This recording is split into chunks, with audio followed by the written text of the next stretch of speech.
नमस्कार दोस्तों। दृष्टि आईएएस के द्वारा 67वीं बीपीएससी के प्रारंभिक परीक्षा के लिए चलाए जा रहे चौथे प्रैक्टिस सेट में आपका स्वागत है। इस प्रैक्टिस सेट में कुल 150 प्रश्न होंगे जिनको 2 वीडियो में अपलोड किया जाएगा। इस प्रैक्टिस सेट में दृष्टि के द्वारा केवल इकोनॉमिक्स के प्रश्न डाले गए हैं। तो चलिए शुरू करते हैं आज का प्रैक्टिस सेट। वर्ष 2021 में भारत की जनगणना के बारे में निम्नलिखित कथनों में से कौन सा या से सही है? दिए गए विकल्पों में विकल्प ए, इसमें थर्ड जेंडर का विकल्प सम्मिलित होगा, यह विकल्प सही है। आगे बढ़ते हैं। इसके अंतर्गत मोबाइल के द्वारा डाटा को संग्रह किया जाएगा, यह विकल्प भी सही है। इसे 22 भाषाओं में संचालित किया जाएगा, यह विकल्प गलत है। इसे 22 भाषाओं में नहीं बल्कि 8वीं अनुसूची के 22 भाषाओं में से 18 भाषाओं में और अंग्रेजी में आयोजित किया जाएगा। इसका अगला विकल्प देखते हैं। इसे संपूर्ण भारत में संचालित किया जाएगा, ये विकल्प भी गलत है। इसे संपूर्ण भारत में नहीं, जम्मू कश्मीर, हिमाचल प्रदेश तथा उत्तराखंड को छोड़ के भारत के बाकी राज्यों में इसे संचालित किया जाएगा। अगला प्रश्न देखते हैं। वर्ष 2021 के लिए बिहार का कुल बजट अनुमान कितना है? दिए गए विकल्पों में विकल्प बी सही होगा। 2,11,761 करोड़ रुपए का अनुमानित बजट है। अगला प्रश्न देखते हैं। बिहार सरकार किस वर्ष तक राज्य के शेष घरों में नल कनेक्शन प्रदान करने की योजना बना रही है? दिए गए विकल्पों में विकल्प ए सही है, वर्ष 2020 से 21 के बीच में। अगला प्रश्न देखते हैं।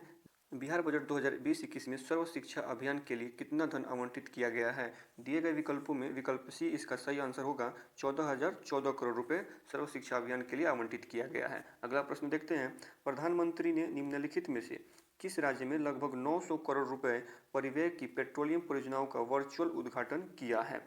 तो इस प्रश्न का सही उत्तर हो जाएगा विकल्प बी, बिहार। ठीक है। इस परियोजना के माध्यम से 2 बॉटलिंग प्लांटों की स्थापना की गई है। ठीक है, जिसमें एक IOCL अर्थात इंडियन ऑयल कॉरपोरेशन लिमिटेड के द्वारा बांका में, ठीक है, बांका में, जबकि दूसरा जो बॉटलिंग प्लांट है वो HPCL Hindustan petroleum corporation limited के द्वारा पूर्वी चंपारण के हरसिद्धि में लगाया गया है। यह परियोजना मिशन पूर्वोदय का अंग है। इस प्रकार से इस प्रश्न का सही उत्तर जो है वो विकल्प बी हो जाएगा। अगला प्रश्न देखते हैं। बिहार में विधवाओं के लिए लक्ष्मीबाई सामाजिक सुरक्षा पेंशन योजना क्रियान्वित की जा रही है। योजना के तहत विधवा को कितनी मासिक पेंशन प्रदान की जा रही है? दिए गए विकल्प में विकल्प बी सही है, 300 रुपये मासिक पेंशन दी जा रही है। इस योजना के तहत वैसी विधवाएं जिनकी उम्र 18 से अधिक हो तथा उनकी वार्षिक आय 60,000 से कम हो, वे विधवा महिलाएं इस योजना का लाभ ले सकती हैं।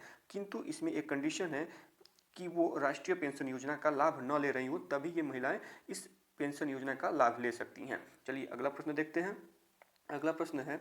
निम्नलिखित में से कौन वैश्विक नवाचार सूचकांक प्रकाशित करता है? दिए गए विकल्प में विकल्प डी सही होगा। विश्व बौद्धिक संपदा संगठन, कार्नेल विश्वविद्यालय और इनसेट के द्वारा वैश्विक नवाचार सूचकांक प्रकाशित किया जाता है। अगर बात करें वैश्विक नवाचार सूचकांक 2019 की, तो इसमें भारत का स्थान 52वां था। 2020 में भारत का स्थान 48वां था, जबकि 1 नंबर पे स्विट्जरलैंड था। 2020 में वैश्विक नवाचार सूचकांक में पहले नंबर पे फर्स्ट नंबर पे स्विट्जरलैंड था। ठीक है। अगला प्रश्न देखते हैं। अगला प्रश्न है। वर्ष 2011 की जनगणना के अनुसार प्रवासियों की सर्वाधिक संख्या के लिए जिम्मेदार 2 राज्य हैं। कौन है वो?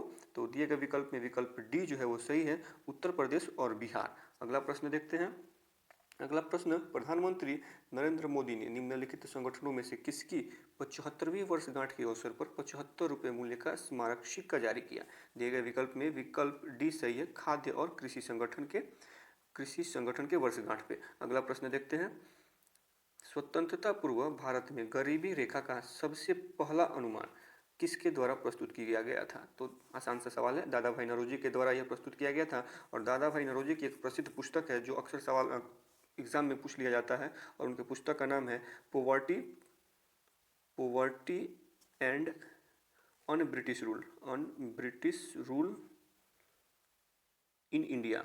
Property and un British rule in India. ठीक है। तो ये बहुत ही आसान सवाल है, लेकिन इस पुस्तक के बारे में अक्सर एग्जाम में पूछ लिया जाता है। तो चलिए अगला प्रश्न देखते हैं। निम्नलिखित में से 12वीं पंचवर्षीय योजना अवधि क्या थी? तो दिए गए विकल्प में विकल्प सी सही है, 12वीं पंचवर्षीय योजना की जो अवधि थी वो 2012 से 17 थी तथा यह अंतिम पंचवर्षीय योजना थी और यह पूरी तरह से समावेशित विकास पर केंद्रित थी। ठीक है, अगला प्रश्न देखते हैं। निम्नलिखित 2011 की जनगणना के अनुसार बिहार में सर्वाधिक जनसंख्या वृद्धि दर वाला जिला है। दिए गए विकल्प में विकल्प 20 सही है। मधेपुरा जो है सर्वाधिक जनसंख्या वृद्धि दर वाला जिला है। अगर बात करें गोपालगंज की तो ये सर्वाधिक लिंगानुपात वाला जिला है, जहाँ का लिंगानुपात 10:21 है। और अगर लिंगानुपात में मुंगेर की बात करें, मुंगेर की, तो ये सबसे कम लिंगानुपात वाला जिला है, जिसका लिंगानुपात 776 है, 876 है। ठीक है, अगर बात करें बिहार की जनसंख्या से रिलेटेड तो बिहार भारत में तीसरा सर्वाधिक जनसंख्या वाला जिला है। सर्वाधिक जनसंख्या वाला जिला तीसरा बिहार है। और अगर बात करें जनघनत्व की तो बिहार प्रथम स्थान पर आता है जनघनत्व के मामले में। ठीक है, प्रथम स्थान पर जनघनत्व के मामले में आता है। और अगर बात करें यहाँ पे जनघनत्व की तो यहाँ जनघनत्व 1106 व्यक्ति प्रति वर्ग किलोमीटर में निवास करते हैं। ठीक है, तो इस तरह से जनसंख्या की दृष्टि में बिहार तीसरे स्थान पे है, जनघनत्व की दृष्टि में पहले स्थान पे है। और इस प्रश्न का सही आंसर हो जाएगा विकल्प बी, मधेपुरा। तो अगला प्रश्न देखते हैं। ई कॉमर्स कंपनी फ्लिपकार्ट ने भारत के किस राज्य में एक जनपद एक उत्पाद योजना के लिए समझौता ज्ञापन पर हस्ताक्षर किए हैं? दिए गए विकल्प में विकल्प बी, उत्तर प्रदेश सही है। अगला प्रश्न देखते हैं। निम्नलिखित में से किसने वित्तीय समावेशन हेतु राष्ट्रीय रणनीति NSFI की शुरुआत की है? दिए गए विकल्प में विकल्प ए सही होगा। भारतीय रिजर्व बैंक ने NSFI अर्थात वित्तीय समावेशन हेतु राष्ट्रीय रणनीति की शुरुआत की है।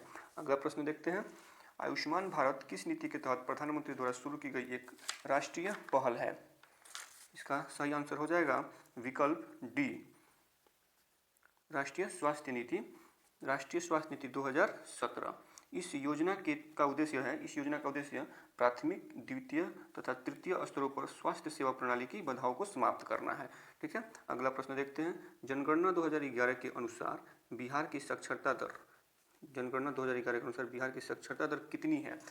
तो दिए गए विकल्प में विकल्प बी सही होगा, 61.8% है। ठीक है, 61.8%। अगर इसमें बात करें पुरुष साक्षरता दर की तो पुरुष साक्षरता दर 71.620 है, जबकि महिला साक्षरता दर इसमें 51.50 है। ठीक है, और अगर बिहार की साक्षरता दर का कंपैरिजन किया जाए, तुलना किया जाए 2001 की जनगणना से तो 2011 की जो जनसंख्या जो साक्षरता दर है वो उसमें 47% का वृद्धि हुआ है 2001 की तुलना में। ठीक है, तो इस प्रकार से इस प्रश्न का सही उत्तर हो जाएगा विकल्प बी। अगला प्रश्न देखते हैं। निम्नलिखित में से कौन ऑपरेशन ट्विस्ट का सर्वोत्कृष्ट वर्णन करता है? दिए गए विकल्पों में विकल्प सी जो है, इसका आगे है, इसमें विकल्प सी जो है खुला बाजार परिचालन में सरकारी प्रतिभूतियों की एक साथ खरीद एवं बिक्री, इसका सही आंसर हो जाएगा। अगला प्रश्न देखते हैं। समावेशी विकास सूचकांक कौन जारी करता है? समावेशी विकास सूचकांक कौन जारी करता है? दिए गए विकल्प में विकल्प सी सही होगा। विश्व आर्थिक मंच के द्वारा समावेशी विकास सूचकांक जारी किया जाता है। अगला प्रश्न देखते हैं। प्रश्न 19 में किसान रेल को निम्नलिखित किस बजट में प्रस्तावित किया गया था? 2020-21 के बजट में ये पारित किया गया था। ठीक है, विकल्प डी सही इसका आंसर हो जाएगा। और इसके बारे में थोड़ा सा जानते हैं कि यह क्या है। तो यह भारतीय रेल एवं नागरिक उड्डयन मंत्रालय द्वारा किसान रेल, दो तरह की योजनाएं चलानी है, एक किसान रेल और दूसरा कृषि उड्डयन शुरू करने का प्रस्ताव किया गया है। अगला प्रश्न देखते हैं। स्फूर्ति योजना संबंधित है, किससे संबंधित है? तो स्फूर्ति योजना विकल्प डी पारंपरिक उद्योगों समूहों के विकास से संबंधित है। अगला प्रश्न देखते हैं। किसान रेल और कृषि उड़ान शुरू करने का उद्देश्य क्या है? तो दिए गए विकल्प में विकल्प बी सही होगा। खराब होने वाली वस्तुओं के लिए एक निर्बाध राष्ट्रीय शीत आपूर्ति श्रृंखला का प्रदान करना ही किसान रेल और कृषि उड़ान शुरू करने का उद्देश्य है। अगला प्रश्न देखते हैं। समावेशी विकास के संदर्भ में सही कथन कौन सा है? समावेशी विकास इस प्रश्न का सही उत्तर हो जाएगा उद्योगों का बेहतर वितरण, सही है। विकल्प बी है व्यावसायिक रोजगार में वृद्धि, ये भी सही है। कृषि क्षेत्र में क्रमिक बदलाव, ये भी सही है। कौशल विकास या निर्माण के अवसर का सृजन, ये भी सही है। तो इस तरह से इस प्रश्न का सही आंसर हो जाएगा विकल्प ई उपरोक्त में से एक से अधिक। इसके साथ साथ कुछ और भी चीज़ें हैं, जैसे कृषि आधारित उद्योगों में वृद्धि भी समावेशी विकास के संदर्भ से संदर्भित है। इसके अलावा अंतर क्षेत्रीय असंतुलन को कम करना चाहिए, यह भी समावेशी विकास के संदर्भ में संदर्भित है। अगला प्रश्न देखते हैं, भारत में बैंकों का पहला राष्ट्रीयकरण कब हुआ था? दिए गए विकल्प में विकल्प सी इसका सही आंसर हो जाएगा। वर्ष 1969 में भारत में बैंकों का पहला राष्ट्रीयकरण हुआ था और उसमें 14 बैंकों का राष्ट्रीयकरण हुआ था। अगर बात करें कि भारत का पहला राष्ट्रीयकृत बैंक कौन था, तो वह इंपीरियल बैंक ऑफ इंडिया था, जिसे एसबीआई के नाम से अभी जाना जाता है। अगर हम बात करें एसबीआई की, तो एसबीआई को जुलाई 1955 में एसबीआई अधिनियम 1955 के माध्यम से अधिनियमित किया गया था। अगला प्रश्न देखते हैं, एक मौलिक कर जिसे नियोक्ता को अपने कर्मचारियों को दिए जाने वाले लाभों के बदले में देना होता है, वह क्या है? वह विकल्प सी है, अनुषंगी लाभ कर। ठीक है, अगला प्रश्न देखते हैं, निम्नलिखित में से कौन सी योजना भारत में एकीकृत बायो इथेनॉल परियोजना को वित्तीय सहायता प्रदान करेगी? दिए गए विकल्प में विकल्प ए सही है। G1 योजना जो है वो भारत में एकीकृत बायो इथेनॉल परियोजना को वित्तीय सहायता प्रदान करेगी। अगला प्रश्न देखते हैं, निम्नलिखित युग्मों में से कौन सा युग्म सही सुमेलित है? आइए एक एक करके युग्मों को पढ़ते हैं और उसको सुमेलित करने का प्रयास करते हैं। अति मुद्रास्फीति, इसके अनुसार मूल्य स्तर में सामान्य तथा तीव्र वृद्धि होती है, ये गलत है, ये सुमेलित नहीं है, क्योंकि अति मुद्रास्फीति में यह एक ऐसी अर्थव्यवस्था है जिसमें तीव्र, अत्यधिक और आउट ऑफ कंट्रोल मूल्य वृद्धि होती है। ठीक है, इस प्रकार से यह सुमेलित नहीं है। अवस्थिति की बात करें तो ये बता रहा है कि मूल्य मुद्रास्फीति के मूल्य में अत्यंत कमी, ये भी गलत है, अत्यंत कमी नहीं होती है, ये सामान्यतः कमी होती है। ठीक है, सामान्यतः कमी होती है, अत्यंत कमी नहीं होती है। बाकी के विकल्पों को देखते हैं।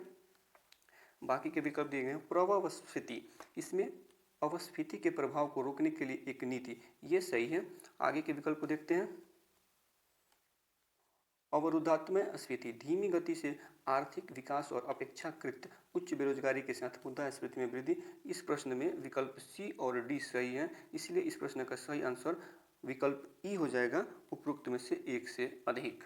निम्नलिखित में से कौन वस्तु एवं सेवा कर परिषद के प्रमुख है? दिए गए विकल्प में विकल्प डी सही है। केंद्रीय वित्त मंत्री वस्तु एवं सेवा कर परिषद के प्रमुख होते हैं। अगला प्रश्न देखते हैं, निम्नलिखित में से कौन सा या कौन से भारतीय रिजर्व बैंक के कार्य नहीं है? तो दिए गए विकल्प में विकल्प ए है अंतिम ऋणदाता बैंक, सही है ये। अंतर्राष्ट्रीय मुद्रा कोष में भारत सरकार का एजेंट का कार्य करता है, ये भी सही है। रुपए की विनियमन दर को स्थिर करना आरबीआई का कार्य है, ये सही है। प्रतिभूति बाजार का नियामक, ये आरबीआई का कार्य नहीं है। प्रतिभूति बाजार का नियमन जो होता है वो सेबी के द्वारा किया जाता है, न कि आरबीआई के द्वारा किया जाता है। इस प्रकार से इस प्रश्न का सही उत्तर विकल्प डी होगा। अगला प्रश्न देखते हैं, निम्नलिखित में से कौन सा उदाहरण गिग इकोनॉमिक के परिदृश्य का सर्वोत्कृष्ट वर्णन करता है? दिए गए विकल्प में इस प्रश्न का सही आंसर हो जाएगा विकल्प बी, एक प्रकाशन गृह से जुड़े फ्रीलांस का कॉपीराइट। अगला प्रश्न देखते हैं, वर्ष 2020-21 बजट के अनुसार सकल घरेलू उत्पाद के मामले में भारत की रैंकिंग क्या थी? भारत की रैंकिंग 5वीं रैंकिंग थी। अगर इससे पहले 4 देशों का जिक्र किया जाए तो पहले स्थान पर यूएसए है, दूसरे स्थान पर चाइना है, तीसरे स्थान पर जापान है, जापान तीसरे स्थान पर है, और जर्मनी चौथे स्थान पर है, पांचवें स्थान पे भारत है। अतः इस तरह से इस प्रश्न का सही आंसर हो जाएगा विकल्प ए, 5वीं स्थान पे। अगला प्रश्न देखते हैं, आत्मनिर्भर भारत अभियान शुरू किया गया था, यह वर्ष 2020 में शुरू किया गया था, विकल्प डी इसका सही आंसर होगा। अगला प्रश्न देखते हैं, निम्न में से कौन प्राथमिकता प्राप्त क्षेत्र ऋण की श्रेणी में नहीं आता है? दिए गए विकल्पों में विकल्प ए से डी तक ये सभी प्राथमिकता प्राप्त क्षेत्र ऋण की श्रेणी में आते हैं। ठीक है, इस प्रकार से इस प्रश्न का सही आंसर हो जाएगा विकल्प ई, उपरोक्त में से कोई नहीं। अगला प्रश्न देखते हैं, किस देश ने चीन को निर्यात किए गए अपने माल के लिए हाल ही में अल्प विकसित देशों के लिए WTO की ड्यूटी फ्री कोटा फ्री योजना के तहत शून्य शुल्क सुविधा प्राप्त की है? तो ये बांग्लादेश का, इसका आंसर हो जाएगा बांग्लादेश। अगला प्रश्न देखते हैं, केंद्र सरकार द्वारा वर्ष 2020-21 के लिए कितना कृषि ऋण लक्ष्य प्रस्तावित किया गया है? तो इस प्रश्न का सही आंसर हो जाएगा ऑप्शन बी, 15 लाख करोड़। अगला प्रश्न देखते हैं, वर्तमान में भारतीय रिजर्व बैंक का गवर्नर कौन है? वर्तमान में भारतीय रिजर्व बैंक के गवर्नर शक्तिकांत दास जी हैं, ऑप्शन बी इसका सही आंसर होगा। और इनकी नियुक्ति 12 दिसंबर 2018 को इनकी नियुक्ति हुई थी। ठीक है, और ये 25वें भारतीय रिजर्व बैंक के 25वें गवर्नर हैं। इनसे पहले जो 24वें गवर्नर थे उनका नाम उर्जित आर पटेल था, ये 24वें गवर्नर थे, तथा 23वें गवर्नर रघुराम राजन जी थे, 23वें गवर्नर। ठीक है, इस प्रकार से इस प्रश्न का सही आंसर हो जाएगा शक्तिकांत दास, जो कि भारतीय रिजर्व बैंक के वर्तमान में गवर्नर है। अगला प्रश्न देखते हैं, किस बैंक या कंपनी ने व्यापारियों को छोटी अवधि के लिए कार्यशील पूंजी तक पहुंच प्राप्त करने में सक्षम बनाने हेतु हाल ही में इंस्टा कैश लॉन्च किया है? दिए गए विकल्पों में विकल्प सी इस प्रश्न का सही आंसर होगा, इंस्टा मोजो। चलिए अगला प्रश्न देखते हैं, निम्नलिखित में से किस संगठन ने मनी लॉन्ड्रिंग और अवैध वन्यजीव व्यापार नामक एक रिपोर्ट जारी की है? दिए गए विकल्पों में विकल्प डी सही है, वित्तीय कार्यवाही कार्यबल ने मनी लॉन्ड्रिंग और अवैध वन्यजीव व्यापार के नामक एक रिपोर्ट जारी की है। अगला प्रश्न देखते हैं, वह नीति जो संचालन में ब्याज दरों और धन की आपूर्ति को संबोधित करती है तथा आमतौर पर केंद्रीय बैंक द्वारा प्रबंधित की जाती है कि उसको मौद्रिक नीति कहते हैं। और इस प्रकार से इस प्रश्न का सही आंसर विकल्प डी हो जाएगा। अगला प्रश्न देखते हैं, जनगणना 2011 के अनुसार बिहार में महिलाओं की जनसंख्या का प्रतिशत कितना है? बिहार में महिलाओं की जनसंख्या का प्रतिशत, तो इस प्रश्न का सही आंसर हो जाएगा विकल्प सी 47.86% हो जाएगा महिलाओं की जनसंख्या का प्रतिशत। अगर बिहार में महिलाओं की साक्षरता दर की बात करें तो बिहार में महिलाओं की साक्षरता दर 51.50% है। अगला प्रश्न देखते हैं, निम्नलिखित में से कौन भारत का वित्त सचिव है? तो वर्तमान में भारत का वित्त सचिव जो है वो अजय भूषण पांडे जी हैं। अगला एक इसमें थोड़ा सा और ये देख सकते हैं कि जो भारत का वित्त सचिव जो होता है वो वित्त मंत्रालय का प्रशासनिक प्रमुख भी होता है। ठीक है, तो चलिए अगला प्रश्न देखते हैं, वेल्थ ऑफ नेशन, बहुत ही आसान सा सवाल है, वेल्थ ऑफ नेशन नामक प्रसिद्ध पुस्तक किसके द्वारा लिखी गई है? तो ये एडम स्मिथ के द्वारा लिखी गई है। अगला प्रश्न देखते हैं, पीएम किसान योजना अर्थात प्रधानमंत्री किसान योजना 2 हेक्टेयर तक कृषि योग्य भूमि वाले कमजोर किसान परिवारों के लिए प्रतिवर्ष डैश प्रत्यक्ष आय सहायता की परिकल्पना करती है। तो दिए गए विकल्पों में विकल्प बी जो है सही होगा, 6,000 रुपये प्रत्यक्ष आय सहायता की परिकल्पना करती है। इसको थोड़ा सा और अगर हम थोड़ा सा डीपली जानें तो यह योजना जो पीएम किसान योजना जो है, यह योजना 1 दिसंबर 2018 को शुरू हुई थी। 1 दिसंबर 2018 को यह योजना शुरू हुई थी तथा इस योजना के तहत जिस किसान के पास 2 हेक्टेयर तक कृषि योग्य भूमि होगी तो सरकार उन्हें प्रतिवर्ष 6,000 रुपये प्रत्यक्ष सहायता प्रदान करेगी। अगला प्रश्न देखते हैं, जनगणना 2011 के अनुसार बिहार का जनघनत्व कितना है? बिहार का जनघनत्व कितना है? तो यहाँ पे जो विकल्प दिया गया है 1102, ऑप्शन डी ये सही होगा, 1102 व्यक्ति प्रति वर्ग किलोमीटर। ये जो आंसर दिया गया है ये दृष्टि टीम की तरफ से दिया गया है और बहुत सी जगहों पे ये 1106 भी इसका आंसर है। मैंने खुद पिछले प्रश्नों में मैंने इसका जिक्र किया है, वहाँ पे मैंने इसे 1106 व्यक्ति प्रति वर्ग किलोमीटर मैंने खुद बताया है। ठीक है, तो ये जो आंसर है वो दृष्टि के टीम के द्वारा दिया गया है। अगला प्रश्न देखते हैं, भारत में नीतिगत उद्देश्यों के लिए मुद्रास्फीति को सामान्यतः मापा जाता है। दिए गए विकल्प में विकल्प ए सही है, उपभोक्ता मूल्य सूचकांक संयुक्त पर। अगला प्रश्न देखते हैं, वैश्विक बहुआयामी गरीबी सूचकांक 2020 के अनुसार वर्ष 2005-6 और वर्ष 2015-16 के बीच भारत में कितने लोगों को बहुआयामी गरीबी से बाहर निकाला गया है? तो दिए गए विकल्प का सही आंसर हो जाएगा विकल्प दिए गए प्रश्न का 270 मिलियन सही आंसर हो जाएगा विकल्प डी। ठीक है, अगला प्रश्न देखते हैं, पंचवर्षीय योजनाओं के संदर्भ में निम्नलिखित युग्मों में से कौन सा सही सुमेलित नहीं है? इसमें कौन सा सुमेलित नहीं है देखना है। तो विकल्प ए है, प्रथम योजना महालनोबिस मॉडल पर। प्रथम योजना यही गलत है, प्रथम ऑप्शन ही गलत है क्योंकि प्रथम योजना महालनोबिस मॉडल पे नहीं था, ये था ये हैरोड डोमर मॉडल पे आधारित था। ठीक है, हैरोड डोमर मॉडल पर आधारित था तथा यह प्रथम पंचवर्षीय योजना जो लागू हुई थी वो 1951 से 1956 तक चली थी। बाकी के विकल्पों को देखते हैं, तृतीय योजना गॉडगिल योजना ये सही है, नौवीं योजना न्याय और समानता के साथ विकास ये योजना भी सही है, इसका मिलान भी सही है, 12वीं योजना तीव्र अधिक समावेशी और सतत विकास ये योजना भी सही है। अगर बाकी की योजना की स्थापना की बात करें तो तृतीय योजना कब लागू की गई थी? ये 1961 से 66 तक ये चली थी। ठीक है, 66 तक चली थी, 1961 से 66 तक चली थी। अगर नौवीं योजना की बात करें, नौवीं पंचवर्षीय योजना की, तो ये 1997 से 2000 तक चली थी, ये 2000 तक चली थी। और बात करें, माफ़ कीजिएगा, ये 2002 तक चली थी, 2002 तक चली थी। पंचवर्षीय योजना थी, 5-5 वर्ष की योजनाएं होती थी, तो 97 से चलेंगी तो 5 साल इसमें ऐड कर देंगे 2002 तक। और अगला बात करते हैं 12वीं पंचवर्षीय योजना की, तो यह योजना 2012 से 2012 से 2017 तक चली थी और यह अंतिम पंचवर्षीय योजना थी। तो चलिए अगला प्रश्न देखते हैं, सबसे कम लिंगानुपात वाले बिहार के जिले का सही क्रम बताइए। सबसे कम लिंगानुपात, तो सबसे कम लिंगानुपात के लिए ऑप्शन सी जो है, विकल्प सी जो है सही है। मुंगेर, भागलपुर और खगड़िया, खगड़िया माफ कीजिएगा, खगड़िया है। अगर इनके लिंगानुपात को देखा जाए तो मुंगेर में 876, 876 मैंने पहले भी प्रश्नों में बताया है इसके बारे में, 876 मुंगेर का लिंगानुपात है, जबकि भागलपुर का लिंगानुपात 880 है और खगड़िया का लिंगानुपात 886 है, 886। अगला प्रश्न देखते हैं, उस नीति को क्या कहते हैं जो ब्याज दरों तथा प्रचलन में मुद्रा आपूर्ति से संबंधित है और इसका प्रबंधन आमतौर पर केंद्रीय बैंक द्वारा किया जाता है। दिए गए विकल्पों में विकल्प बी इसका सही आंसर हो जाएगा।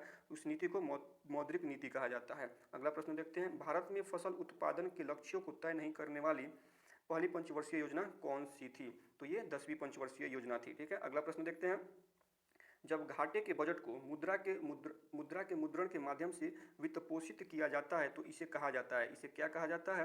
दिए गए विकल्प में विकल्प डी सही है, मुद्रीकृत कमी कहा जाता है। अगला प्रश्न देखते हैं, जनगणना 2011 के अनुसार बिहार में अनुसूचित जनजातियों की आबादी का प्रतिशत कितना था? विकल्प इसका बी सही होगा, 1.3% आबादी था। अगला प्रश्न देखते हैं, अगला प्रश्न है, हम प्राय जैम ट्रिनिटी पद के बारे में सुनते हैं, निम्नलिखित में से कौन सा इसका मुख्य उद्देश्य है? तो हम सबसे पहले जानेंगे जैम ट्रिनिटी होता क्या है। जैम ट्रिनिटी होता क्या है? तो जैम ट्रिनिटी का मतलब होता है, यह जैम ट्रिनिटी जनधन योजना आधार और मोबाइल का संक्षिप्त रूप है जो प्रत्यक्ष लाभ हस्तांतरण से संबंधित है। कैसा लाभ? तो प्रत्यक्ष लाभ हस्तांतरण, अर्थात ये विकल्प बी सही है। और हम बात करें अगर जैम की, तो जैम में जे का मतलब होता है जनधन योजना, ए का मतलब होता है आधार और एम का मतलब होता है मोबाइल, जो कि प्रत्यक्ष लाभ हस्तांतरण से संबंधित है। इस तरह से इस प्रश्न का सही आंसर विकल्प बी होगा, प्रत्यक्ष लाभ हस्तांतरण। अगला प्रश्न देखते हैं, नाबार्ड का पूर्ण रूप क्या है? नाबार्ड का पूर्ण रूप होता है national bank for agriculture and rural development. विकल्प बी जो है इसका सही आंसर हो जाएगा। अगर बात करें इसका हिंदी रूपांतरण, तो इसका हिंदी रूपांतरण राष्ट्रीय कृषि एवं ग्रामीण विकास बैंक होता है। यह भारत सरकार की पूर्ण स्वामित्व वाली एक संस्था है। ठीक है, और अगर बात करें इसकी स्थापना की, तो ये लगभग 1981 में ये स्थापित हुआ था। ये अधिनियम आया था 1981 में और इस अधिनियम के लिए एक समिति का गठन हुआ था 1982 में ही, और जिन्होंने 1982 में अपनी रिपोर्ट सौंपी थी और ये तब से लागू हो गया। अगला प्रश्न देखते हैं, केंद्र और राज्य के बीच करों का वितरण कौन निर्धारित करता है? केंद्र और राज्य के बीच करों का वितरण कौन निर्धारित करता है? तो दिए गए विकल्प में ये इसका सही आंसर होगा, वित्त आयोग केंद्र और राज्य के बीच करों का वितरण का निर्धारण करता है। ठीक है, अगर इनके बारे में थोड़ा सा इसको और डीपली एनालिसिस करें तो वित्त आयोग संविधान के अनुच्छेद 280 में वर्णित है और इसके अंतर्गत यह कहा गया है कि यह एक संवैधानिक निकाय है। सबसे पहले तो वित्त आयोग क्या है? एक संवैधानिक निकाय है तथा भारत की संघीय प्रणाली केंद्र और राज्यों के बीच शक्ति तथा कार्यों के विभाजन की अनुमति देती है और इसी अनुमति से केंद्र और राज्य के बीच वित्त आयोग जो है वो करों का वितरण करता है। ठीक है, तो इस तरह से इस प्रश्न का सही उत्तर विकल्प ए हो जाएगा, वित्त आयोग। अगला प्रश्न देखते हैं, निम्नलिखित में से कौन सा बिहार का एकमात्र जिला है जहां सकारात्मक लिंगानुपात है? इस प्रश्न का सही आंसर हो जाएगा गोपालगंज, जिसका लिंगानुपात 10:121 है। गोपालगंज में लिंगानुपात 10 से 21 सबसे ज़्यादा है, पूरे बिहार में सबसे ज़्यादा है। और अगर बात करें सबसे कम, तो ये मुंगेर है, जिसके बारे में हमने अभी पिछले प्रश्न में बताया, मुंगेर है और इसका लिंगानुपात 876 है। ठीक है, अगर जनसंख्या वृद्धि दर की बात करें तो जनसंख्या वृद्धि दर में गोपालगंज सबसे कम है। अगला प्रश्न देखते हैं, डिस्कॉमस के राजकोषीय परिवर्तन के लिए शुरू की गई योजना का नाम क्या है? तो दिए गए विकल्प में विकल्प डी सही है, उदय इसका नाम है। अगला प्रश्न देखते हैं, प्रधानमंत्री उज्ज्वला योजना है क्या है? यह एलपीजी कनेक्शन प्रदान करने के लिए भारत सरकार के द्वारा चलाई जा रही एक योजना है। ठीक है, अगर इसके बारे में थोड़ा सा डीपली एनालिसिस करें तो यह बीपीएल परिवार की महिलाओं को, बीपीएल यानी बिलो प्रॉपर्टी लाइन के महिलाओं को एलपीजी कनेक्शन प्रदान किया जा रहा है इस योजना के तहत, तथा इसे वर्ष 2016 में शुरू किया गया था। इस योजना में सरकार महिलाओं को या बीपीएल परिवार को 1600 रुपये वित्तीय सहायता प्रदान करती है। अगला प्रश्न देखते हैं, बिहार के कितने जिलों की जनसंख्या 50 लाख से अधिक है? बिहार के कितने जिलों की जनसंख्या 50 लाख से अधिक है? तो दिए गए विकल्प में विकल्प ए सही होगा, बिहार के 2 जिलों की जनसंख्या 50 लाख से अधिक है। पहला जिला पटना है तथा दूसरा जिला इसका पश्चिमी चंपारण, माफ कीजिएगा पूर्वी चंपारण है, दूसरा जिला इसका पूर्वी चंपारण है। अगला प्रश्न देखते हैं, यदि वित्तीय वर्ष में सरकारी प्राप्तियों एवं व्यय के बीच एक अस्थायी असंतुलन है तो भारतीय रिजर्व बैंक किस साधन के माध्यम से सरकार को अस्थायी ओवरड्राफ्ट उपलब्ध कराती है? दिए गए विकल्प में इसका सही आंसर विकल्प ए हो जाएगा, अर्थोपाय ऋण के द्वारा। ठीक है, अर्थोपाय ऋण के द्वारा। अगला प्रश्न देखते हैं, अगला प्रश्न है, वैश्विक प्रतिस्पर्धा सूचकांक किसके द्वारा प्रकाशित किया जाता है? तो यह विश्व आर्थिक मंच के द्वारा प्रकाशित किया जाता है। अगला प्रश्न, निम्नलिखित में से किसका मापन गिनी गुणांक के द्वारा किया जाता है? दिए गए विकल्प में विकल्प सी आय वितरण का ये सही आंसर हो जाएगा। अगला प्रश्न देखते हैं, बिहार के किस जिले में ग्रामीण आबादी सर्वाधिक है? तो बिहार के किस जिले में? समस्तीपुर जिले में ग्रामीण आबादी सर्वाधिक है, लगभग इसमें 80 समस्तीपुर जिले में। हाँ, अगर बात करें 2011 की जनगणना के अनुसार तो बिहार में कुल ग्रामीण जनसंख्या 88.7% है, जो कि ग्रामीण निवासी गाँव में लोग रहते हैं। और अगर शहरी ग्रामीण की बात करें, शहरी लोगों की बात करें तो वो 11.30% है। अगला प्रश्न देखते हैं, उस शीर्ष निकाय का क्या नाम है जो यह सुनिश्चित करने के लिए उत्तरदायी है कि जीएसटी दरों में कमी होने वाले लाभ को अंतिम उपभोक्ताओं को दिया जाए? दिए गए विकल्प में विकल्प सी इसका सही आंसर हो जाएगा, राष्ट्रीय मुनाफाखोरी रोधी प्राधिकरण। अगला प्रश्न देखते हैं, मौजूदा बाजार मूल्यों पर आकलित जीडीपी को क्या कहते हैं? दिए गए विकल्प में इस प्रश्न का सही आंसर हो जाएगा विकल्प ए, नाम मात्र की जीडीपी कहा जाता है। अगला प्रश्न देखते हैं, निम्नलिखित में से कौन वित्तीय स्थिरता और विकास परिषद का सदस्य नहीं है? प्रश्न किया गया है विकास परिषद का सदस्य नहीं है, तो इसका सही आंसर हो जाएगा वित्त आयोग का अध्यक्ष इसका सदस्य नहीं होता है। अगला प्रश्न देखते हैं, वर्ष 2011 की जनगणना के अनुसार वर्ष 2001 से 11 के दौरान भारत की जनसंख्या में कितनी वृद्धि हुई है? तो इस प्रश्न का सही आंसर हो जाएगा विकल्प ई, उपरोक्त में से कोई नहीं। तो फिर हम देखेंगे कितनी वृद्धि हुई है, तो ये 181 मिलियन 181 मिलियन से ज़्यादा की बढ़त हुई है। ठीक है, अगला प्रश्न देखते हैं, प्रधानमंत्री गरीब कल्याण योजना किस वर्ष शुरू की गई थी? तो यह योजना जो है वर्ष 2016 में शुरू की गई थी तथा वित्त मंत्रालय के द्वारा इसे 17 दिसंबर 2016 से लागू किया गया। अगला प्रश्न देखते हैं, अगला प्रश्न है, विश्वास्य मुद्रा का उदाहरण निम्नलिखित में से कौन सा है? दिए गए विकल्पों में विकल्प सी यानी चेक जो है वो विश्वास्य मुद्रा का उदाहरण है, जबकि धातु के सिक्के और मुद्रा नोट ये जो है ये फिएट मनी के उदाहरण है। अगर बात करें क्रेडिट कार्ड की बात करें तो यह वाणिज्यिक बैंक मुद्रा के उदाहरण है। अगला प्रश्न देखते हैं, बढ़ती मुद्रास्फीति से निपटने के लिए निम्नलिखित में से कौन सा कदम उठाया जा सकता है?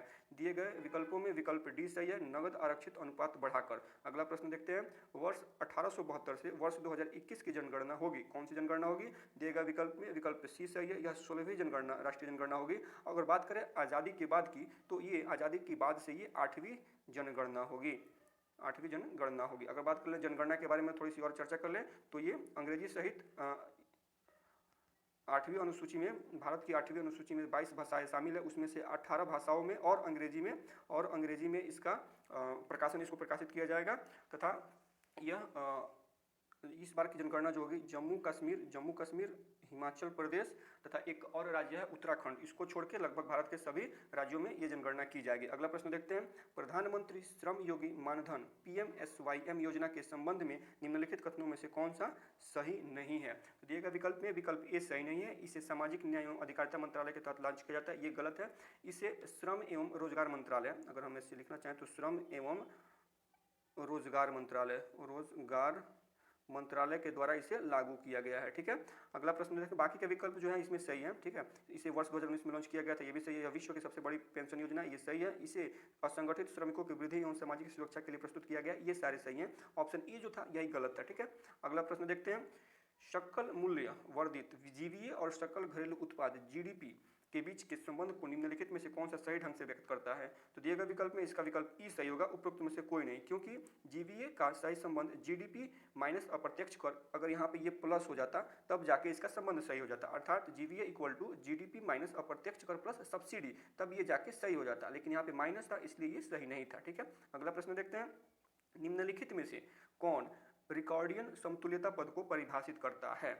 दिए गए विकल्प में इसका सही आंसर हो जाएगा इसका सही आंसर कराधान और ऋण वित्त पोषण व्यय के समाधान साधन, विकल्प ए जो है ये सही इसका आंसर हो जाएगा। अगला प्रश्न देखते हैं, थोक मूल्य सूचकांक किसके द्वारा जारी किया जाता है? थोक मूल्य सूचकांक वाणिज्य एवं उद्योग मंत्रालय के आर्थिक सलाहकार के द्वारा जारी किया जाता है। अगला प्रश्न देखते हैं, निम्नलिखित में से कौन सा या कौन से बहुआयामी गरीबी सूचकांक का या के संकेतक नहीं है? अगला प्रश्न, इस प्रश्न का सही आंसर होगा, इस प्रश्न का सही जो विकल्प है बाल मृत्यु दर स्कूल में, इस प्रश्न का सही आंसर हो जाएगा विकल्प डी, इंटरनेट कनेक्शन जो है वो बहुआयामी गरीबी सूचकांक के संकेतक नहीं है। अगला प्रश्न देखते हैं, भुगतान बैंक स्थापित करने की सिफारिश की गई थी किसके द्वारा? दिए गए विकल्प का सही आंसर, दिए गए प्रश्न का सही आंसर हो जाएगा विकल्प सी, नचिकेत मोर समिति के द्वारा भुगतान बैंक स्थापित करने की सिफारिश की गई थी। और ये कब की गई थी? ये 2013 में की गई थी, 2013 में। अगला प्रश्न देखते हैं, क्षेत्र ग्रामीण बैंक में राज्य सरकार और प्रायोजक बैंक का प्रतिशत में स्वामित्व अनुपात कितना होता है? तो इस प्रश्न का सही आंसर हो जाएगा विकल्प बी, 15% और 35%। अगर क्षेत्रीय ग्रामीण बैंक की बात करें तो ये तीन राज्यों से, तीन सरकारों से या प्रायोजकों के द्वारा चलती है। पहला, इसमें तीन लोगों की इसमें साझेदारी होती है। पहला केंद्र सरकार होता है, ठीक है, जिसकी हिस्सेदारी, केंद्र सरकार की हिस्सेदारी 50% होती है। दूसरा राज्य सरकार होता है जिसकी हिस्सेदारी 15% होती है। और तीसरा एक प्रायोजक बैंक होता है जिसकी हिस्सेदारी 35% होती है। So thank you friends for watching my video. अगर वीडियो अच्छी लगी हो तो चैनल को सब्सक्राइब करें, वीडियो को लाइक करें तथा दोस्तों के बीच में शेयर करें। मिलते हैं फिर इसके अगले पार्ट में, तब तक के लिए धन्यवाद।